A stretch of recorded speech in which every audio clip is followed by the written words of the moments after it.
Hi, I'm Daniel Nyman, and on behalf of the Forum for Healthcare Strategists, as well as our partners at Monigle, welcome and thank you for joining us for today's webinar. As health systems continue to contend with the COVID pandemic, one of the many challenges has been ensuring that employees who are often burnt out, frustrated, and sometimes vilified are getting the support, guidance, and inspiration they need to deliver the organization's brand and experience in all they do. Today, you'll hear from marketing leaders at two organizations that are having great success in creating passionate, experience-driven brand ambassadors in the COVID age. One note before we begin. Attendees are participating in listen-only mode, but you can still ask questions. If you have a question, please enter it into the question and answer pane located on the bottom of your screen at any time. Our speakers will respond to as many questions as they can in the time we have. With that, I'll turn the program over to Justin Wartell, Managing Principal at Monigle, who will be leading today's discussion. Justin? Thanks, Daniel. Appreciate the opportunity to join all of you today. And my special thanks to Christine Albert and Suzanne Spruce, the two esteemed marketing leaders that Daniel was referring to a bit earlier. As we jump into today's conversation, we do encourage the questions and any thoughts that come to mind as you see this content. We also want to make sure that you know that all of this will be available, as well as a recording of the session after we finish today's discussion. So with that, I'd love to introduce two of our speakers for today. Let me pass it over to Christine Albert. Hi, excited to be here today. I'm Christine Albert. I'm the Chief Marketing and Experience Officer at LCMC Health.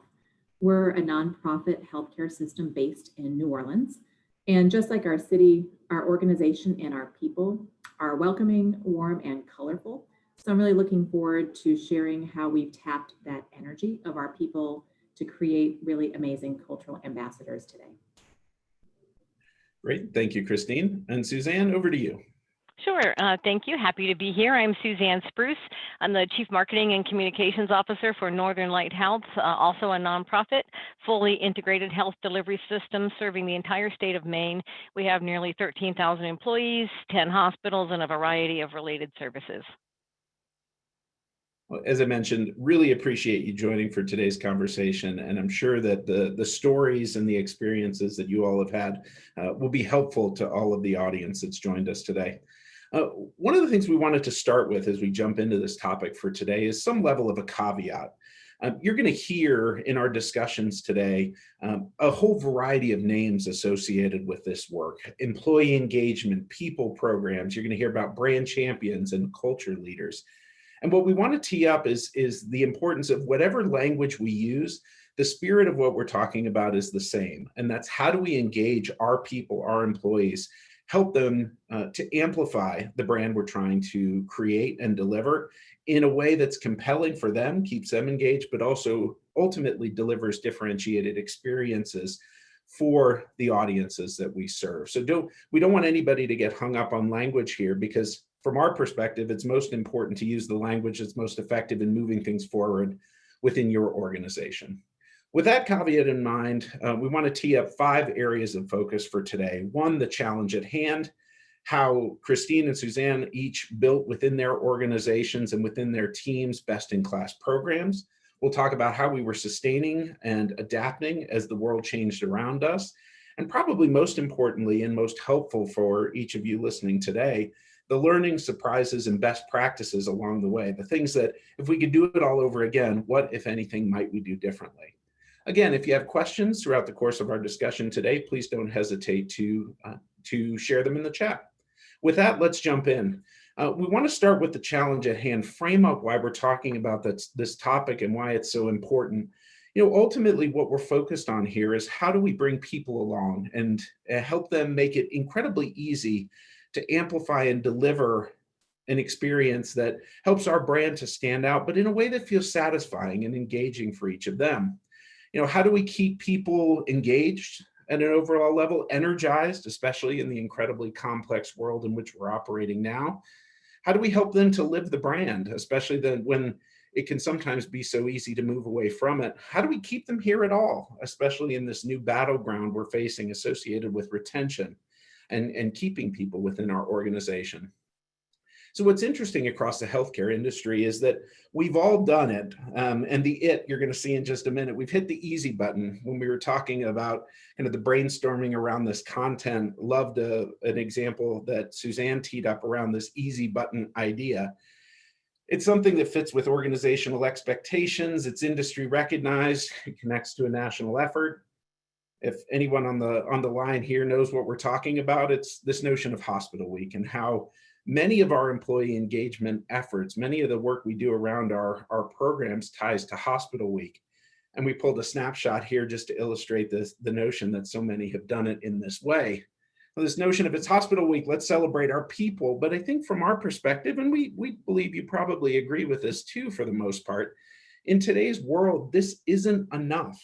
There's not enough here to connect it to that broader notion without getting to something that's more authentic and connected to us, something that feels richer and more dialed into the localized experience that's being created. Because as you all know, we're at an inflection point as it relates to our people. Daniel teed it up in the framing of the session today, and it's something that you all deal with firsthand every day, whether it's the stress levels that our teams are feeling, the frustration that they feel, and just the general piling on of the experience of the last 12 months especially. Now, we're incrementally challenged by the fact that talent and retaining talent is truly going to be the new battleground for many brands and organizations as we try to operate kind of into the future. So if we think about all of these challenges that we're facing, the things that you all are tackling every time or in your everyday role, let's add a little bit of science to it. As many of you know, we test a variety of attributes through our annual Humanizing Brand Experience study. And among all of the attributes on which we can focus, the levers we can pull, we've even shown that best people, which you see at the top of this list, is also the attribute most directly associated and correlated to HCAHPS performance. So not only are we dealing with the tangible and the frustration that people are feeling, but if we don't get it addressed, if we can't keep our best people, we're going to struggle to deliver from an overall HCAHPS performance overall. So with that in mind, what do we do about this? Thankfully, in our minds, and what we hope you'll take away from the next part of our discussion, is that the solution is pretty clear and is built on two fundamental truths.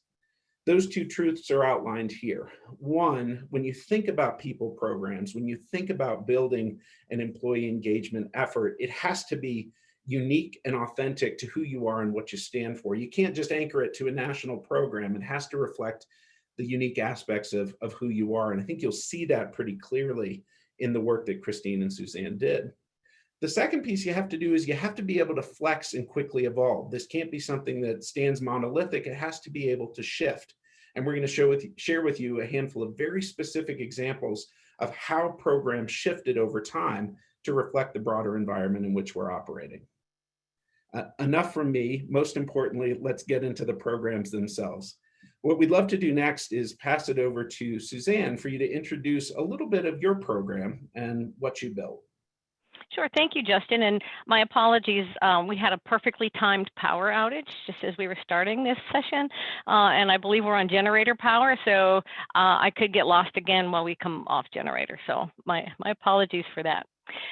So in 2018, we launched a new brand and became Northern Light Health. We were formerly known as EMHS, which stood for Eastern Maine Healthcare Systems.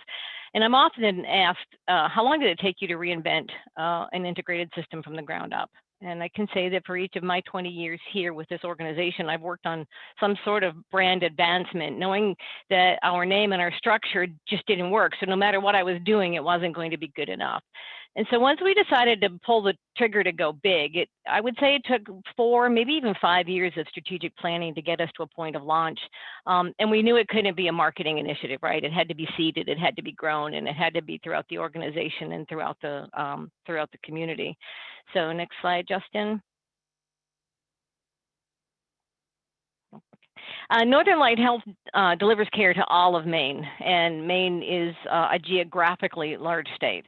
So our desire was to ensure a seamless experience no matter where a person entered our system, be it Presque Isle, Bangor, or Portland. And with a brand promise of making healthcare work for you, this needed to be very thoughtful, it needed to be inclusive, and it really needed to start from the inside out. So we made the decision to focus on our reason to believe by first bringing along our staff, our boards, our other internal stakeholders, friends of the organization. We understood that in order to realize our vision of a unified experience, we had to start with the people who were going to be delivering that for us. Certainly the words on this slide speak for themselves, but the top right is what I would call attention to. Put ego aside, embrace the future. And that started with the CEO by leading by example. So our brand promise is reinforced with the, is reinforced with the 4 brand commitments you see here. The Northern Light team needs to live these, and our community needs to feel that we are really living these. We are delivering on our promise. So it is a work in progress. It's only been since 2018 that we've been starting this effort, but we've made tremendous progress. People in our system see this graphic a lot. Staff, boards, even our vendors see this as foundational training. And these commitments were guiding principles for brand ambassador training as well. So during the lead up to our launch, our brand ambassadors provided us some great feedback. And I have to admit that sometimes that feedback was brutally honest. As a marketer, it kind of hurt sometimes. But we had to remember it wasn't about us. It really wasn't about what marketing thought was best. The ambassadors were serving as a resource for their peers, and they were able to cascade the right information into the community for us, getting those key messages out at key times. So it was a learning experience, but it was also fun. It was fast-paced, some new friendships were made, and that hard work really paid off during our launch. So brand ambassadors are not necessarily marketing savvy. We had to start with the basics. Next slide. Like, what the heck is a brand, and why should we care about that in healthcare? There was a lot of discussion around that at the beginning about why should healthcare care about branding. But once people understood the why, they loved learning something new and actually took pride in helping to build this new brand. And many commented that they really didn't know there was so much to it, that the marketing team really was necessary. Likewise, they supplied some great intel from the front lines, rumors, concerns that we needed to address, and really some of what we were doing that might not pass the straight face test. And they brought along busy people who really may not care about this, but really in the end, we needed to care about this. Next slide. And so although they do strategic counsel, our brand ambassadors are really like a chief cheerleader for the organization. They have to believe in order to do. So this slide is from a training deck where, among other things, we discussed with our ambassadors where we're going, how we're going to get there, how they can help us get there, and why their boots on the ground help was so critical to the success of the brand and to this brand ambassador program. Next slide. In order to get to the right people, not just the same folks that we all have who reliably raise their hand for initiatives or work or fun work, the tried and true, if you will, we recruited. We wanted to find new people, new ideas, and maybe even some naysayers that we could bring along. So we advertised on our intranet, in our newsletters, other channels. Our senior leaders mentioned it in their town halls, their employee forums, and we got about 500 replies from people who wondered, what the heck is this all about? Would I qualify for this? Would I like this? And then we built a list. We cross-checked it with human resources with the points listed above, just to make sure that participants were in good standing and that they were actually capable of helping us set this tone and achieve our goal. So on the next slide is a job description that we used, and I'm not going to read this eye chart to you, but it is a piece of what we used to show the brand ambassadors what was expected of them, because although this was a volunteer position and it was new to them and maybe outside their traditional scope of work with Northern Light Health, this was something that we needed them to focus on and dig their teeth into and really help us launch this new brand. And by treating it as such, we found that people took it seriously, and it really helped ground people to the task at hand. And I believe this job description is available for download after the presentation. Thanks, Suzanne. Really appreciate the overview. And this is just the starting point. So want to create a similar starting point relative to the work at LCMC Health. So with that, Christine, pass it over to you to provide an introduction to your program. Great, thank you. And I saw a comment pop up. I totally agree with Suzanne. One of the benefits of your people program and rebrand effort is kind of the depth of understanding of what does marketing do.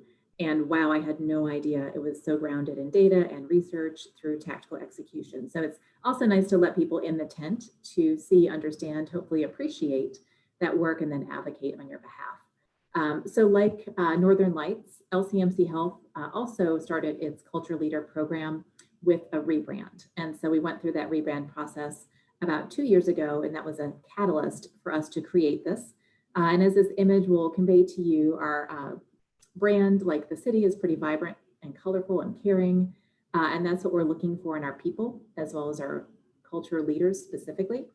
And we're really all about this little something extra within our brand. And if you are from the South or from New Orleans, you know that ties to a word, lagniappe, which means that kind of little something extra. So trying to infuse the going above and beyond in what we're looking for in our people. Next slide, Justin. And so really wanted those culture leaders to be at the epicenter. And so similar to Suzanne and her program, we are sharing the commitment and asking for their energy, their time, and their resources to lead and to do this every day and to join us in this. Our people, and specifically the leaders we selected, really are the secret ingredient in our Culture Leader program. And I'll walk through the next few slides, but you'll see what we've done is created something that also feels really true to our organization. It's very organic, so it feels resonant. We didn't create something, we're really just elevating, celebrating, and putting a spotlight on what makes our organization and our people so unique. It's really a different way of thinking and a different way of looking at things. And I'll show you what I'm talking about. So we're going to pretend for a moment that everyone who's joining us today is interested in being a culture leader at LCMC Health. And how do you see the world? That's what we try and infuse in our culture leaders and bring this brand to life in a way that's tangible and meaningful. Next slide. Okay, so on this slide, we have two objects that should be recognizable to everyone. We've got a pair of pink high-heeled shoes, and on the right, we have a football. And so looking for our culture leaders and just with making a brand transition, we see the world differently, and we want others to see it differently too, and to bring that through in how they treat their colleagues, our patients, and our community, and really to make it extraordinary. So how do we do that? Next slide. We see the world totally differently. So those two objects from the prior slide we're looking at are still the same. We still have a high-heeled shoe, and we've got football, but how we interpret it here in New Orleans, here at LCMC Health, and how we bring it to life is really different. And there's some flair, and it's fun. So the shoe on the left is Lucky Dogs are a signature hot dog that's sold in the French Quarter. If you've ever visited, you might recognize or have had one or two, or maybe three. And this is a hand-decorated glittered shoe that's part of a Mardi Gras parade called the Crew of Muses. So in New Orleans and here at LCMC Health with our culture, we want to take the ordinary and make it extraordinary. And same thing for football. It feels, it looks just a little bit different here with the super fans. And that's the kind of spirit we're trying to infuse in our people every single day. Next slide.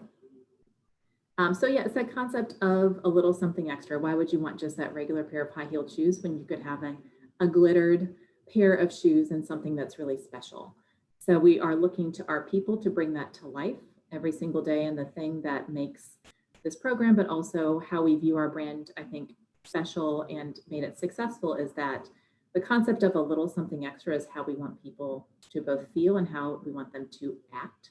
So whatever your job is or your role, from someone in transport all the way up to our CEO, every day when you show up, there's something that you can do for someone else that goes a little bit above and beyond, and it's up to you. So kind of we've created the framework, but there's a lot of freedom in how you bring it to life. Next slide. And so I think similar to Suzanne, setting some good expectations with your culture leaders helps to have that clarity of what it means or what it is and what you're looking for, and what you want to accomplish together. So we're not just doing this to do it, to have this fun social engagement. We're really looking to drive forward our physician and employee engagement. We want our patient satisfaction scores to go up, and we want to build our brand and awareness. Next slide. So we set up 3 clear objectives to share with our little extra leaders to make it clear what it is specifically every day we're looking for them to do. And there is some freedom on that kind of understanding and interpreting, but wanted to recognize that small things make a big difference. And if we do a lot of small things really well, you'll have that kind of tidal wave of an amazing impact. So really our culture leaders are those boots on the ground everywhere throughout the entire organization in a lot of different roles. So they are sharing that excitement and commitment every day in every way they can. Also creating some connectivity. We were a pretty new system with established hospitals, but more of a siloed approach. And so our culture leader initiative was one of the first where we really brought people together from across the organization. And it was amazing to feel the excitement and energy of just even, this is pre-COVID, physically being in the same room and meeting people from all of the hospitals, and just, they were so excited to see one another and make that felt like an amazing step in and of itself as we were bringing together our system. And then also we really want people to make it their own. So there isn't one particular way on how to get there. We just want them to channel this goal of an amazing experience and to empower them to think creatively about how to do that. Next slide. And this is a peek at our culture leader orientation. What I think was powerful about this is we brought these people together, they're having a good time, they're engaging, but also at this point, only our executive team and our governing board were in kind of the full know about our big brand reveal, the launch, the logo, the identity, kind of everything we were doing. And we brought this group together and said, you've been selected or raised your hand. This is really exciting. We have something huge to share with you, and we're going to bring you in early.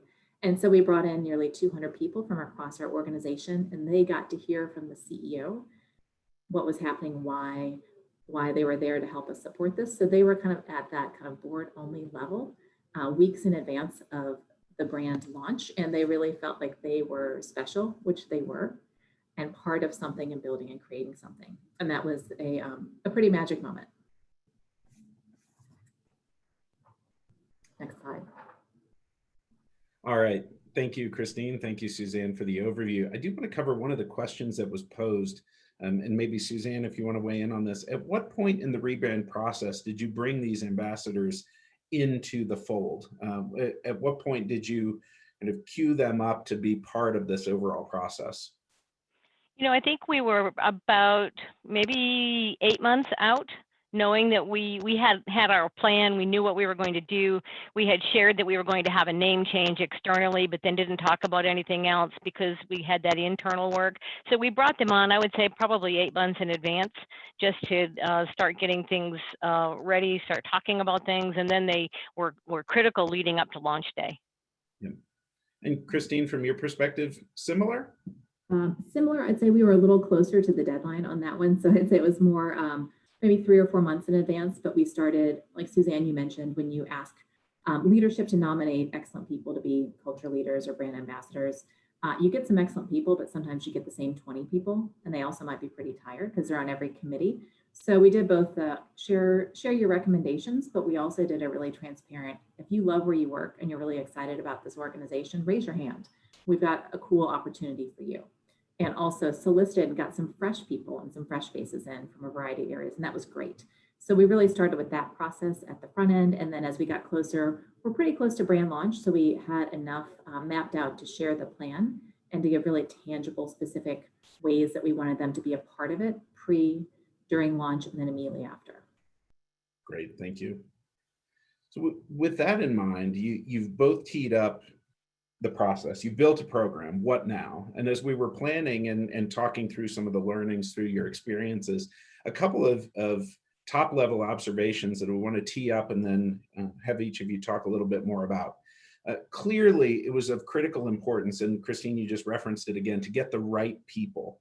But what was interesting is how each of your organizations recruited people in slightly different ways. What you see on the left is some recruitment criteria associated with LCMC Health, which was very much attitudinal and behavioral in nature. And at the same time, Suzanne, it was really interesting. You framed it almost like a job description. Christine, would you talk a little bit about what drove your approach here? And then Suzanne will pass it over to you for your perspective. Sure. And I think you nailed it when you said attitudinal, and we really were just looking for people who had the spirit and the energy, and we could provide the direction and the framework. And so also wanted to kind of make this something that would be kind of a delight and an honor for people who participate. So wanted to add that joy there of not necessarily one more thing to do or committee membership or having more of a traditional orientation about how we even spoke about it. So we were really intentional about using different language, being really high level. It almost reads like ad copy. And that was all very intentional, just to kind of catch the eye, to intrigue people, and hopefully to hook them to learn more. And Suzanne, from your perspective, almost like a job description, right? Yeah, it was a job description. Some of that, Justin, was that we really wanted people to understand that this was serious work. We were launching a brand new brand, new name, new everything, building basically from the foundation up. And so we wanted people to understand that this was hard work. It wasn't just fun and games. And we really wanted them to understand that at the end of the day, this was really experiential, right? We and some of them were caregivers, they're clinicians, and we needed them to understand that it is important that people feel familiar in Bangor as they do in Portland, and that we just really are building a new team. It's a new day, and that wide net was that we cast was critical. The HR validation was critical because we found people who understood that if they're going to do this, they had to really take it seriously. Interestingly, also what we found out was the core group of brand ambassadors that we got really wanted that. They really wanted to know that they were doing something useful with their time, that it really meant something. And at the end of the day, volunteering this time really meant, there was some meat on it. Yeah, it's very interesting. And I think it establishes that there's not one way to bring people into the fold. And you've got to maintain that level of authenticity and alignment to what these ambassadors ultimately need from you. Another theme that was clear in talking to each of you was the importance of making action easy, especially as in many ways, this was an additional set of responsibilities on top of their day job, so to speak. And Suzanne, you set up a whole space from a digital perspective, a digital space in which work around brand ambassadors could take place. Would you talk a little bit about this? Sure. So as I mentioned, Maine, there may be few Mainers, but Maine is a geographically very large state. And some of, our hospitals are 4 or 5 hours apart from one another. So the opportunity to get together in person even before COVID was limited. So we put this portal on our intranet. Content on here ranges from, buy some cool swag items to templates to download, our brand story and the standards. But we put the brand ambassador page out here. They're used to going there, and it has everything in one location. It's also where we host our WINS information. WINS stands for Work in Northern Light Service. So we share our stories, we celebrate our people, the service delivery experiences that really need to be called out. It's a quick way to share awesomeness in real time, and the brand ambassadors are drivers of this effort. So what you see here is some of the quick snippets that people can just log on in real time from any computer. They just, log into the portal and say, hey, I just saw this great thing happen with the transporter. I just saw this nurse do this wonderful thing. I saw, housekeeping, whatever. And they put it out there, and everybody in the organization can see this and everybody can contribute to it. But the brand ambassadors are the one that kind of push those stories out. It's all peer submitted content. We review it in marketing. We review the entries. We monitor the content. I have to say we've yet to find anything inappropriate.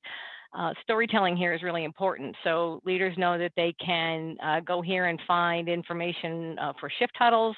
And I have to say, I expected this to get off to a slow start because it wasn't my cup of tea, but almost immediately it started getting used. And right now we get about a dozen entries a week, which I think is pretty good.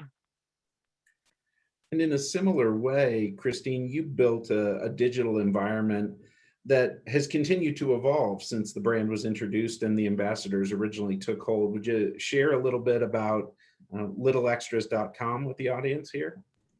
Sure. Initially, we started that concept of a little something extra, really how we want people to feel as our brand platform just distilled to its most essential and actionable. And that really was internal for us for about the first 18 months or so of our brand launch and initiative. And what that looked and felt like was we made a really intentional effort to capture leaders, culture leaders, frontline staff. We would do quick photo shoots, video shoots, and do a little something extra with our heart visual identity where they would write their something extra in. It was on our intranet, on our e-message boards, e-newsletters, on social media. So we had hardwired it kind of into our culture for about a year and a half. People loved seeing other people. They loved seeing themselves. They loved the participation. They loved the sharing. So it really was organic and grew, and it was just a pleasure.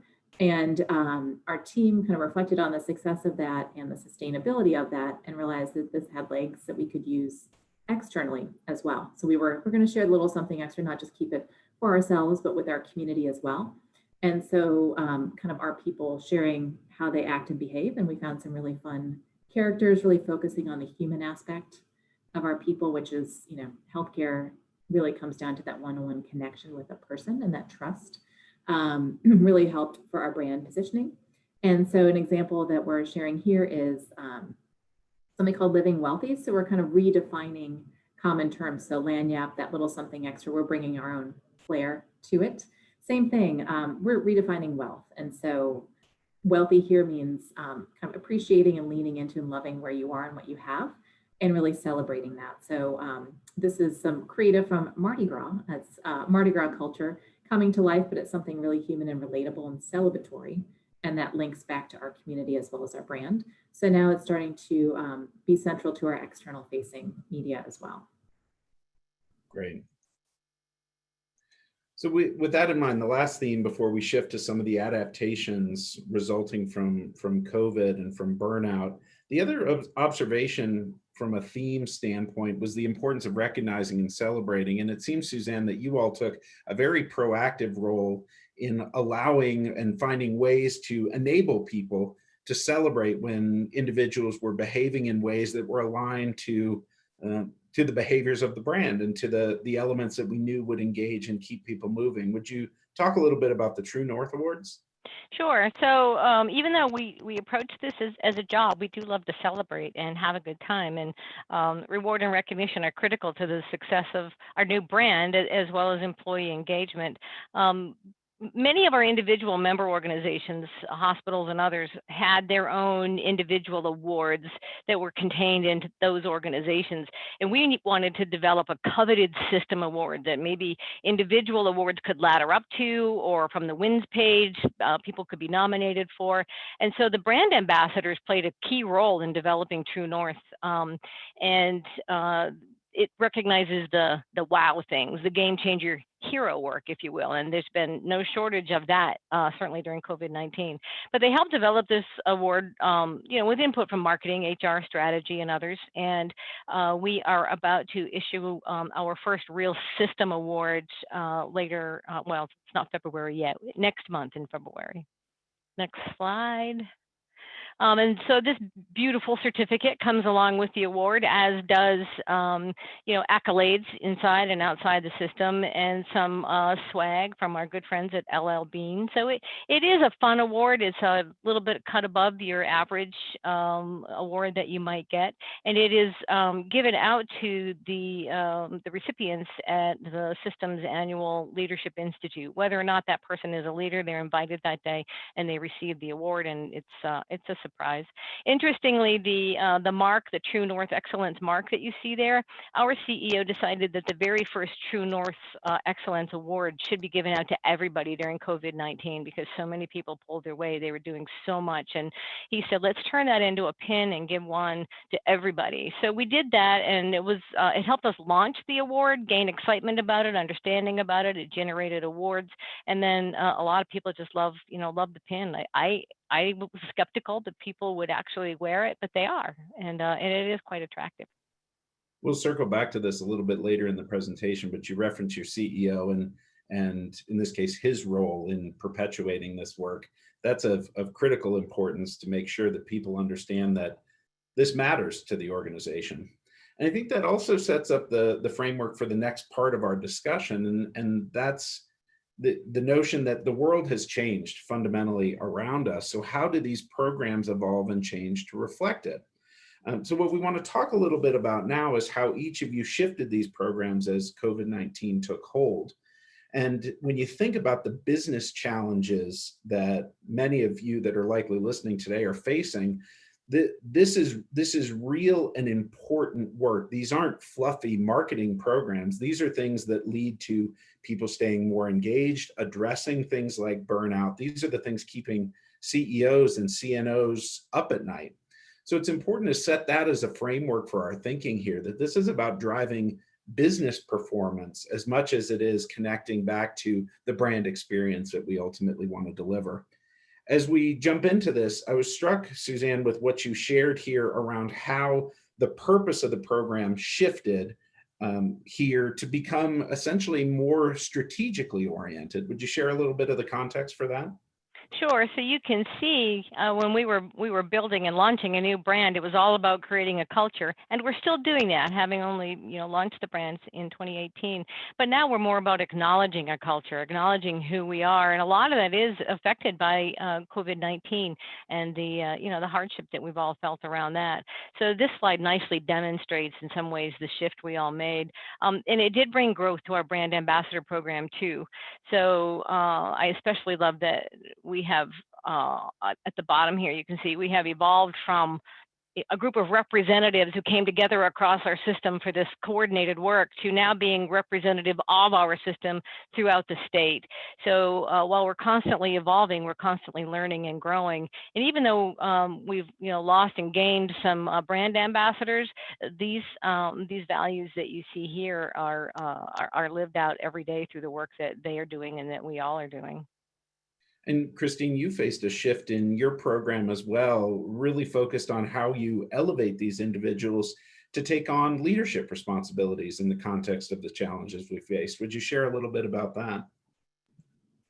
Sure. I think COVID's impacted every healthcare system and provider globally, and also maybe in some unique ways as well. But to Justin, speak to your point about business priorities and tying back to those things. I think the COVID crisis also elevated both the need and how essential it is to have that support to address kind of colleagues, peers, and your workforce at really a granular level, as well as at a higher strategic level. So whether it's dealing with burnout that's exacerbated by the COVID crisis, and just trying to kind of pivot as we see a loss in, say, volumes, thinking about business, will it come back? Will it look totally different? Having that investment in people was really the right thing to do. And I think that really shone a light on that. For our organization specifically, we were going through all of those things, as well as mergers and acquisitions. Also something happening across healthcare. We were in the process of purchasing a hospital as well in the midst of COVID. So just trying to do kind of every major thing at once. Why not? And as we went through that process, also really, even within our team, as the leaders of the culture leaders, had a greater appreciation for that concept of kind of digging the well before you need the water.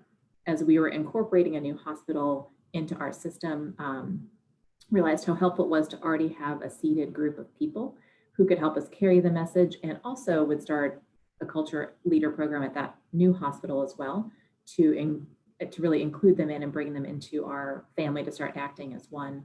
So that really elevated the larger scope.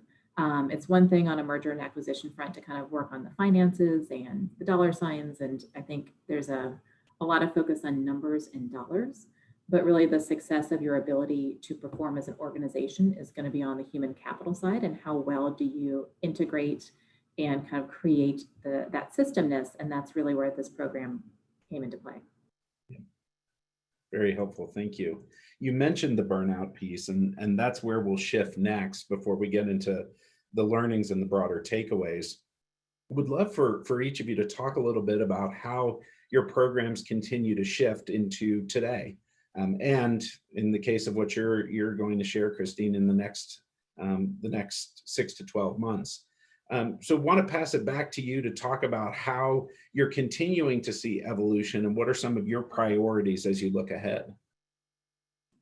Absolutely. And I think both of you have referenced this, but really it's not a stagnant thing. This is like the organization always evolving. And so that's been a learning for us is thinking about the culture leaders as well, understanding they're all unique. Our organizations are unique. And so different people may want to engage differently. And so want to address that a little bit more. Also want to see what they would like to do. So not just what we feel like we have a need for, but what do people really feel like they'd like to participate in? And so inviting them in a little bit more. So with that, we're kind of doing a reboot and a reframe now that we've had it out for about 2 years. And so looking to grow as our system is growing, really continuing that diversity and perspectives, and specifically trying to focus on frontline care providers who really are where the experience rubber meets the road, both for patients as well as our peers. Leaning into that littleextras.com as another way to have that grow internally and externally, and really celebrating, so elevating our people and looking at rewards and recognitions. And there's a lot of different ways you can do this. And again, it's sometimes it's as employee of the quarter, kind of infusing some fun or some celebration to that. One thing we've done that idea bubbled up is during COVID, New Orleans is a city that is really based on the tourism economy. And so that was clearly very devastated, along with healthcare that was suffering. And so we were in the financial position to be able to do this, but offered over the holiday into the new year a gift card to our employees so that they could treat themselves to lunch at their favorite, or dinner, or whatever they like at their favorite place to eat. And we also were infusing dollars directly and investing directly into the hospitality industry, which is so essential here in New Orleans. So there was this nice duality of kind of external facing, but internal morale boosting and support at the same time. And how we brought that to life got to be really fun. And we leveraged those cultural ambassadors in that process. So always keeping it fresh and looking for new and different ideas to do that. We'll look at the next slide, and that's a good transition.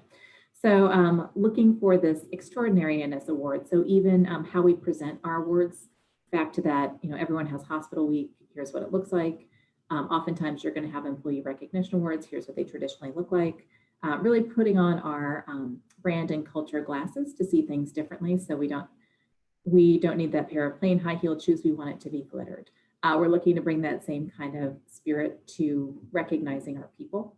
So featuring and elevating them, as well as, next slide, really taking the culture leader to the next level as well, and having a little bit more fun with this. So we've had our active groups, but we haven't really called them out. And we'd like to also have a way to celebrate those folks who are volunteering and hand raising and doing this work with us. And so having fun in how we do that and calling them out. There may be a blinged out lanyard that they wear that's got that kind of color coding and that kind of fun on brand colors, look and feel, buttons and stickers to kind of call that out. And then also kind of treating this as a recognition in itself as well. So we do a lot of community partnerships. What previously had been in-person events now may be virtual events, typically attended by leaders. And so it's a chance to say, you represent our organization so well, you embody what we're looking for in our staff, and would love to have you, frontline worker, come to this fun event, be here with other executives and have that FaceTime and connectivity, and really looking to infuse them in an external facing way that's meaningful to everyone. And also really keeping this good communication. So looking to reinvigorate that. I have to say one thing we found is we had a really great launch and brand event and a lot of energy, and then it kind of faded and we kind of let it fade. And so kind of the nurturing that needs to go along with this is a learning. And so what you see on this kind of refresh of our program is speaks to the needing to keep in touch and keep people engaged throughout the process as well. And next slide, I know we're all thinking, oh my gosh, how much does this cost? I can't do this kind of thing. And just to be totally transparent, I'm just sharing for our 12,000 person system for that 150-ish culture leaders, it is doable. There is time and nurturing that's going to come from your staff who are creating the program. But when it comes to those hard costs, you can still have fun, you can still be really creative, and it can be very cost effective. So when you think about this investment of maybe $4,000 and what it's going to yield for engagement, enthusiasm, experience, it feels like a good ask to make and one that you can support or justify. Thanks, Christine, for being so detailed and sharing here relative to the cost piece, because I know that's probably especially front of mind for everyone. There were two elements that you shared that are similar in some of the work that Suzanne also shifted in the program. One, highlighting individuals and getting very specific to them, especially as it manifests externally in the community, which connects to one of the questions that was raised. And then also the role of leadership with brand ambassadors. Suzanne, you want to talk a little bit about this example?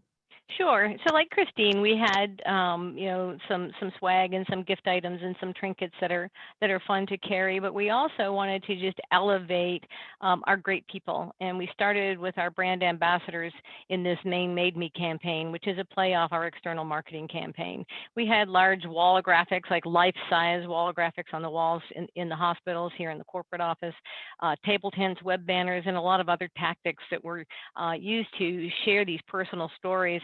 And it demonstrates depth in our people. So there's more to our team than just their work life. And so we told the story of what they're doing at work and how they're making such a great difference for the organization and in their patients' lives. But they're also connected to our community. They're loving life in Maine. They're having, just a good time and loving their work at Northern Light Health. So it just showed that we're connected to the community inside and out. And it ties back to our brand commitments. If you look at the bottom left, you can see one of our brand commitments there. So we tied back all of this work to those 4 commitments that helped launch our brand. And on the next slide, you can see how— this next slide is going to make people jealous, Suzanne. So I'd love for you to talk a little bit more about this. Okay. So yeah, our CEO is a people person in a big way. I joke with him sometimes that he exhausts me because he's never met an idea he didn't like, and he has many of them like every day. So I introduced you to our wins portal earlier, and so our CEO took it up a notch. Once he discovered this treasure trove of stories, he was hooked, and he goes there seeking things out. And he'll come in the morning and find something, he bangs out an email and saying thank you and how much he appreciates the great work, and he just sends it off to them. And people come in and it's like, oh, I got an email from Tim, and he's happy with me. This is great. And he also will carry these stories around with him in his pocket when he goes to the member organizations. Remember I said some of our sites are 2, 3, even 5 hours apart from one another. So he carries these stories with him, and especially with frontline clinical staff, he will work with a hospital president to find that person and just go, give a little COVID-friendly elbow bump and round with them and say, saw this on the WINS portal. I'm so proud of you. Thank you for doing what you can for Northern Light Health. And people are loving it. The feedback we get is amazing. It's a seemingly small gesture, carries a big return, and it is a commitment of time for Tim, but he never makes you feel like it was an infringement, and he does it freely on his own. It's such a great example of modeling the behavior and demonstrating its importance, not just as a marketing initiative, but a broader enterprise-wide goal. As we talked about and did not plan for, we're of course going a little bit longer. I do want to cover one question that was raised in the chat, and then we'll pace up the insights and learnings as we run through them. Can you each share some thoughts on how you've used these internal ambassadors to increase COVID vaccination update, either internally or even potentially externally? Has that been a part of brand ambassadors and their role relative to vaccine? Has that been a part of what you all have covered? Christine, does anything that you would want to share first? Sure. Speaking to the engaging them and keeping it easy, one thing we've done that's met with some success is invited them to share via social media, roll up their sleeves and take their picture. But we've also made some social scripting really easy. So we email them monthly and just say, hey, nothing more important than COVID vaccination in our messaging, and make it easy for them to copy paste with images and messages that are on brand to any of the social media channels that they are active on, so they can support and amplify, and it will take them just a minute. Sure, and we've done some of that same stuff. We have a video circulating on social media right now about how is the vaccine safe, and we related it to a plate of cookies. So that's getting a lot of play, a lot of fun. We also make sure that all of our employees have good talking points and they understand what's going on and why. But the brand ambassadors, we take up even more of a level so that they can actually explain some of the confusion around the vaccine, some of the confusion around distribution of the vaccine. They have just a little bit more information. Very helpful. Thank you for that. And thanks for the question posed from the audience. I think that also started to cover another question raised around how you empower these brand ambassadors to carry messages externally to the community, and how you make it incredibly easy in the spirit of that idea to carry things out to the broader audiences we serve. So let's see how quickly we can run through these. We've got a number of things that were learned along the way, and want to make sure we get a chance to have each of Suzanne and Christine talk about some of these learnings in more depth. And one of my takeaways hearing Suzanne and Christine talk about the programs is, excuse me, the importance of, that when you think you're done, you're really not. This is an ongoing effort and can't feel like a flavor of the month type of effort. And I think you've probably gotten a sense for that of the importance of sustainability and adaptation. Let's go a little bit deeper though. One of the things that was mentioned is this notion of standard selection. If you try to recruit people the way you always have, you get the same set of folks. Suzanne, you want to talk a little bit about how you approached selecting brand ambassadors in a unique way? Sure. So we did advertise for them on our internal channels, and we invited them to meetings. Also, that HR validation is critical, because some people self-selected out when they said, "Oh, this isn't just planning a party. This isn't just fun. This is like work." So some people self-selected out with that. But really, we were looking for people who were passionate about the organization, passionate about what we were trying to do, understood that we had weaknesses in our delivery system, that we really needed to be a unified brand with a same experience throughout our system. And those are the people who really were like, yes, I've been waiting for this my whole career. And they were on board early, and we still have most of those. So, and it's hard sometimes for clinicians.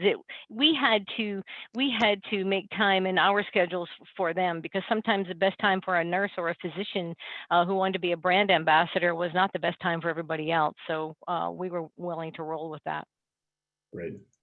That gets to something that was raised around second and third shift employees. How do you include them in the approach? So something to think about as you tee up some of your thoughts here. Christine, as you know, I love this phrase, the keeping the bread warm idea. Talk a little bit about how you made it incredibly easy for people to stay engaged with the program and to move along with you before, during, and even as it's continued to evolve. Absolutely. And I think, we've mentioned this is not a marketing thing or an HR thing per se, but really our job is to be a facilitator and to enable and to elevate and to scale kind of how we tell those stories and how we enable our people. And they're really eager and interested and want to do something. And we just give them the ability to do that in a way, in a direction that is where we're all moving collectively. And so that's how we've really taken that position, but also just the keeping in touch. So I mentioned that we had a ball in the air, we kind of dropped the ball, we're picking the ball up again. Part of that was we really had strong communication, and then kind of didn't have enough for people to do, or had some lulls, and now have realized we can structure this differently, and just kind of keeping in touch, being sure that they're the first to know about activities or fun things throughout the organization, as well as really major updates. And so we're kind of reframing how we do this, but understanding that just like everything else, relationships are everything, and especially with our culture leaders. Great, thank you. The next, Suzanne, I want to come back to you. Thought it was really interesting, a comment you made early on in our discussions here, that you couldn't keep people busy enough. So don't recruit them unless you can keep them busy. And I think that gets at, one, the eagerness that people have that maybe we sometimes underestimate, but also the importance of making sure we think through how we're going to empower them to take action. Right. So in the months leading up to the brand launch, it was busy, and there was a flurry of activity, and it was exciting. And after the launch, there was a little bit of that, and then people said, "I'm kind of bored with this. What are we doing next? Chop chop. What are we doing?" And so we couldn't keep them busy enough. So we revisited our job description, and we also some people just transitioned out. We didn't fill those slots, and now we have 2 members of our brand ambassador program who are actually sit on what we call our brand promise council, which is led by our president and CEO, and includes senior executives from throughout the system. And these 2 representatives of the brand ambassadors are sitting right at the table, and their voice is as loud and carries as much weight as anybody else's. And so that's been a really nice growth in our program. Yep. Another one that gets to that similar idea, Suzanne, I'd love for you to share a bit more on, is this idea on launch can't be that only moment of bringing people along. And it seems like in both of your programs, we recruited early, we kept people engaged, and now we're finding new ways to have them be a part of the program, but also a part of our broader effort in thinking about the role of the system overall. Mhm.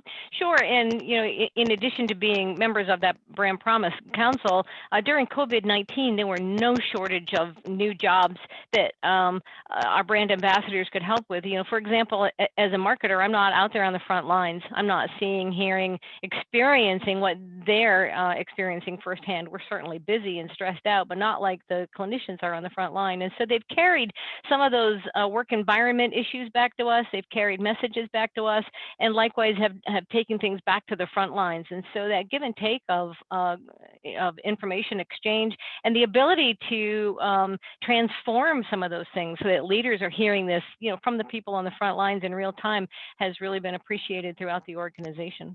Yeah. As we move on to the fifth one here, Christine, it was interesting to hear you talk a little bit about this idea of it has to be more than a t-shirt. We have to think broader beyond some of the tchotchke things that have historically been associated with programs like this.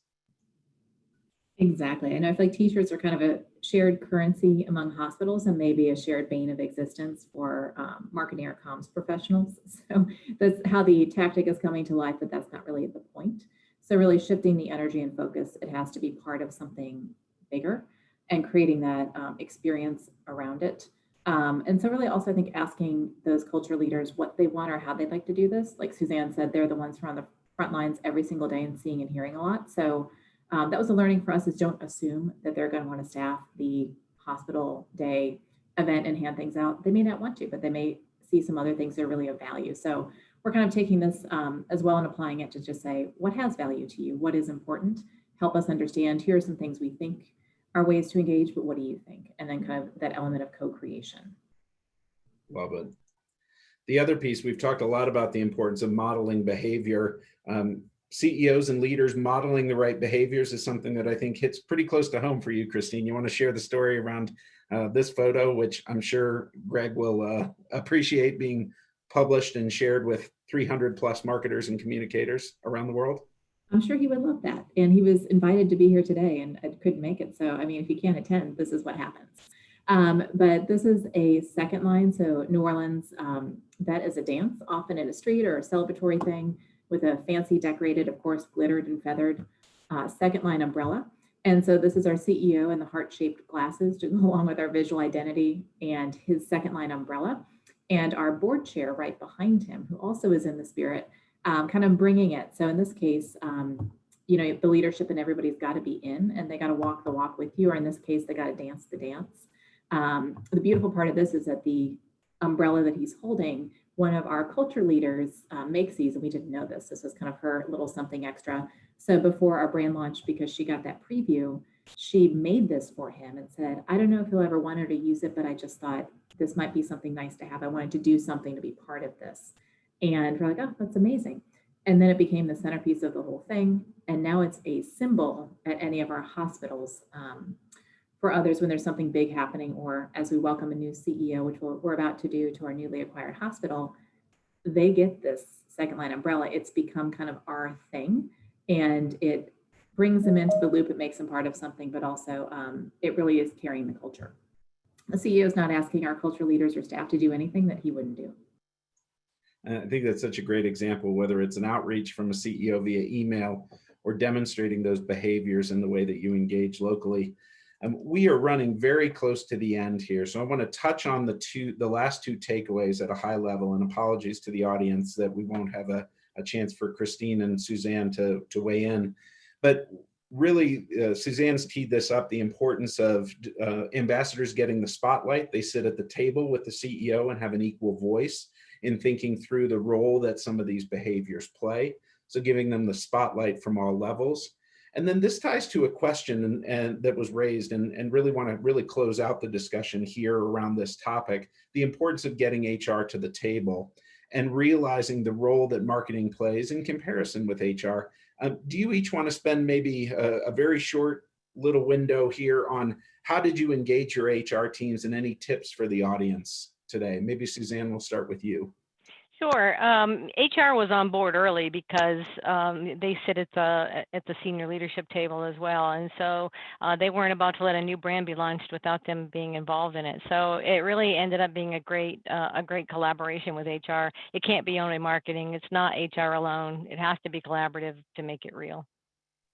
Great. Christine, anything you would add?